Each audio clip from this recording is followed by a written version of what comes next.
Some teams already playing, some still preparing for their very first game in this year's NCAA tournament. I'm Tom Vandervoort, here to talk with us about it. Ryan Fagan via Skype in Greensboro with two of the marquee teams in the tournament, the North Carolina Tar Heels and the Duke Blue Devils. And Ryan, both those teams are dealing with a key injury. For North Carolina, it's John Henson. Tell me, how did he look in practice today?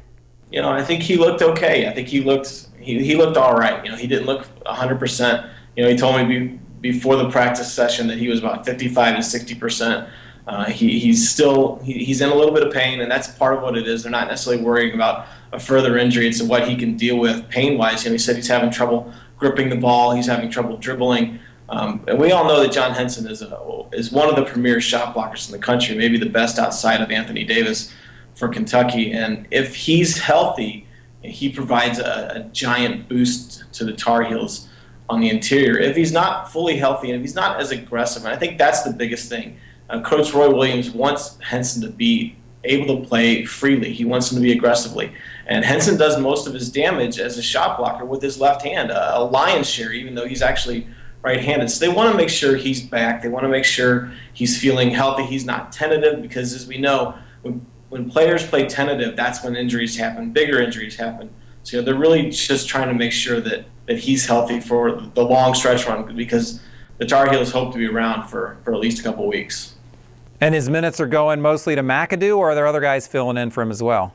James Michael McAdoo has been the primary beneficiary of Henson's absence. He's played 27, 28, 29 minutes in the 3 games that Henson's missed. Basically 3 games Henson missed, because he missed almost all of the Maryland game when he got injured. And James Michael McAdoo is a guy who, he is looked at as a potential top 15, top 20 pick, maybe even top 5 pick in the NBA draft. Once he's eventually to that point, he has that level of talent. And that's what happens when you're Carolina. You bring in, McDonald's All-Americans off the bench to replace your other, top 10 draft picks. Now, let's turn over to Duke and talk about Ryan Kelly. He's got, a right ankle or right foot injury. What's his status, and what does Duke lose when he's not in the lineup? Duke loses a lot.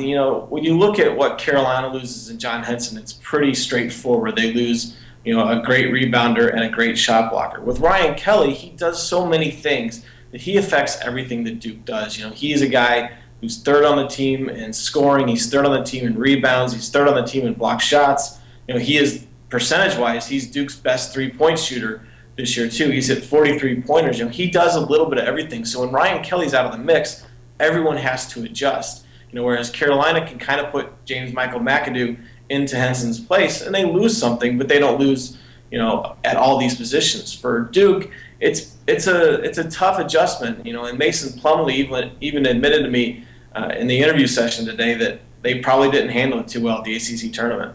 Now, long term, do we see these guys back more or less at full strength for any of the tournament here, or what would you say? Kelly's the more of the worry.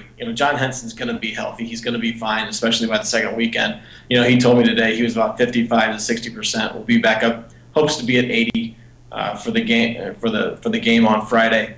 Ryan Kelly's a little bit more of a question mark. I don't know that he's ever going to be completely healthy. It's a tougher injury when you're dealing with a foot, because you're on it so much more than you are, relying on your left wrist. So I think that's more of a concern down the road for Duke than Henson is for Carolina.